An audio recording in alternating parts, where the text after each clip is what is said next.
अंगणवाडी पर्यवेक्षिका भरती 2026 साठी आपण तयारी करत आहोत आणि हा प्रश्नपत्रिका संच 13वा आहे. तर ऍड लवकरच येणार आहे.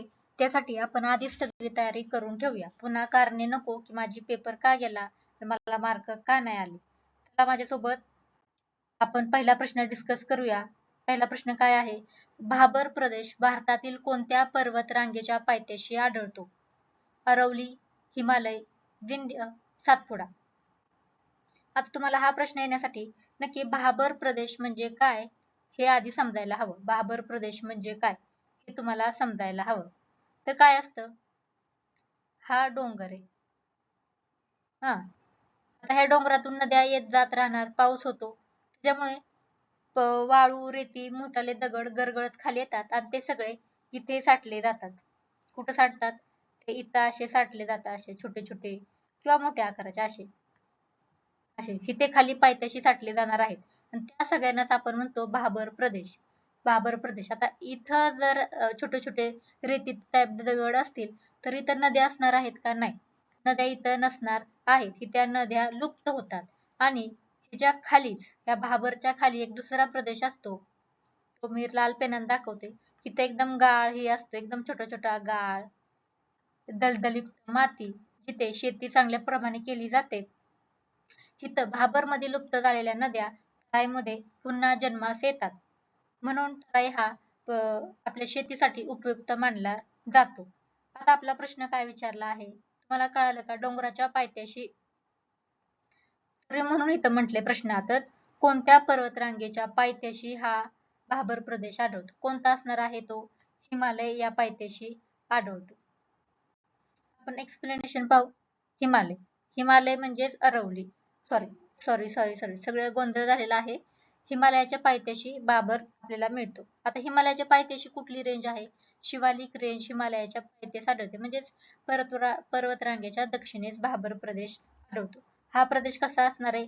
मोठ्या दगड, गोटे व खडकांनी बनलेला असणार आहे.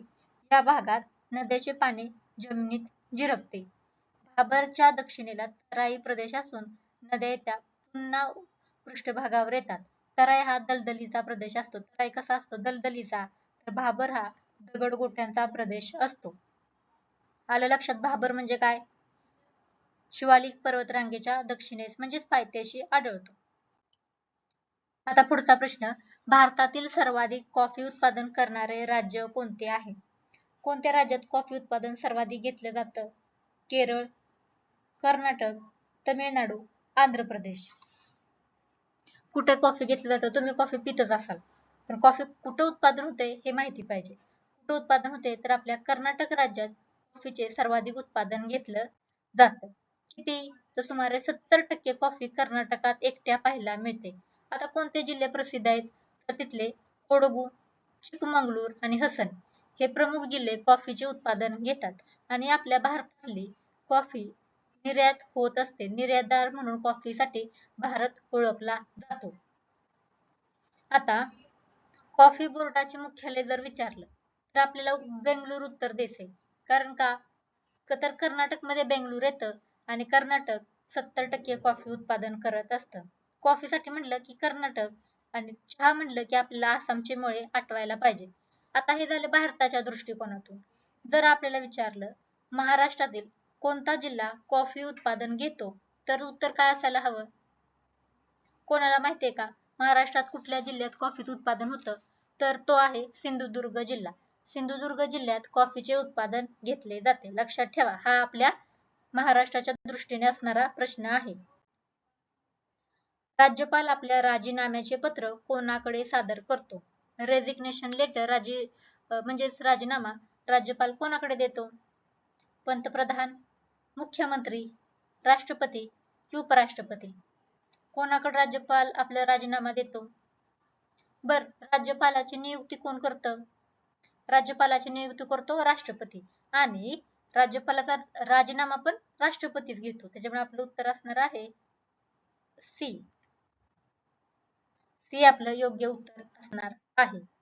अनुच्छेद म्हणजेच कलम 156 नुसार राज्यपाल राष्ट्रपतीकडे राजीनामा देत असतो आणि नियुक्ती ही राष्ट्रपतीच राज्यपालाची करत असतो. आता राष्ट्रपतीचा कार्यकाळ किती आहे? 5 वर्षाचा कार्यकाळ आहे. तो राष्ट्रपतीच्या इच्छेवर अवलंबून असतो का? हो. जोपर्यंत राष्ट्रपतींची इच्छा आहे तोपर्यंत राज्यपाल पदावर राहत असतो. राज्यपालांची नियुक्ती आणि राजीनामा राष्ट्रपतीच घेत असतात. लक्षात ठेवा. पुढचा प्रश्न सायन्सचा आहे. मानवाच्या शरीरातील सर्वात मोठी ग्रंथी कुठली आहे? कोणती आहे? स्वादुपिंड, यकृत, थायरॉइड, पिट्युटरी. कोणती सर्वात मोठी ग्रंथी आहे? तर ती ग्रंथी असणार आहे यकृत म्हणजेच लिव्हर. लिव्हर आपल्या शरीरातील सर्वात मोठी ग्रंथी असणार आहे. शरीरातील सर्वात मोठी ग्रंथी कुठली? यकृत. सर्वात मोठा जर अवयव विचारला तर आपण त्वचा लिहिणार आहोत. त्वचा हा आपल्या शरीरातील सर्वात मोठा अवयव आहे. पायाच्या नखापासून ते आपल्या डोक्यापर्यंत त्वचा आपल्याला दिसते. त्वचा वेगळी नाही, आपल्या शरीराचा एक अवयव आहे. आता यकृत सर्वात मोठी ग्रंथी आहे, ठीक आहे.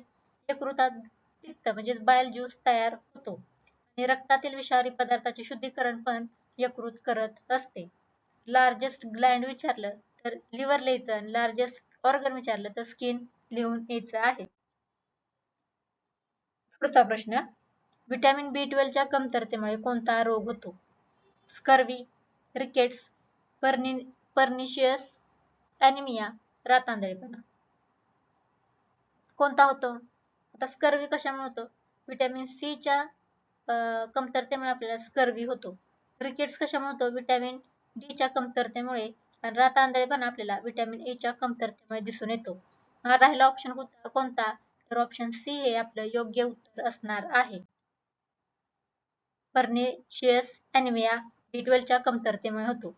B12 लाल रक्तपेशी तयार होण्यासाठी आवश्यक असते, म्हणजे RBC तयार होण्यासाठी B12 आवश्यक असतं. आणि जर B12 ची कमतरता असेल तर आपल्याला अशक्तपणा, थकवा, मज्जासंस्थेचे विकार होऊ शकतात. आणि जर आपण आहारात दूध, अंडी, मासे, मांस घेतलं तर आपल्याला B12 ची कमतरता भासणार नाही. आता बी कॉम्प्लेक्स व्हिटॅमिन मध्ये B1 बेरी आजार म्हणजे B1 च्या कमतरतेमुळे बेरी होतो. B3 च्या कमतरतेमुळे पेलिग्रा होतो. B12 च्या कमतरतेमुळे पर्निशियस ॲनिमिया झालेला आहे किंवा होतो. विद्युत प्रवाह मोजण्यासाठी कोणते उपकरण वापरले जाते? Voltmeter, ammeter, barometer, हायग्रोमीटर.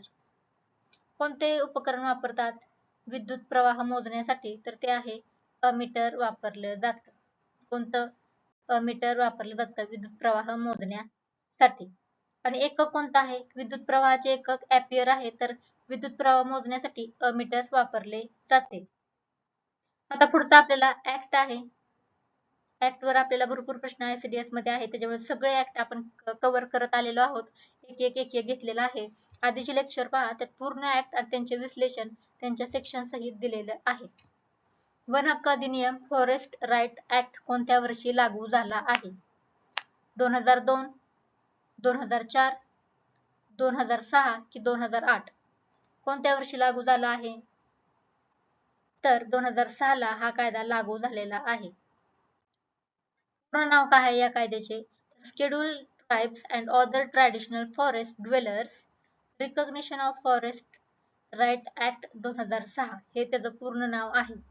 जे वनवासी आहेत, आदिवासी, त्यांचे पारंपरिक हक्क हा कायदा मान्य करतो आणि यामध्ये ग्रामसभेला महत्वाची भूमिका दिलेली आहे. कधीचा हा कायदा? 2006 चा कायदा आहे. आता पुढचा प्रश्न करंट अफेअर वर आहे.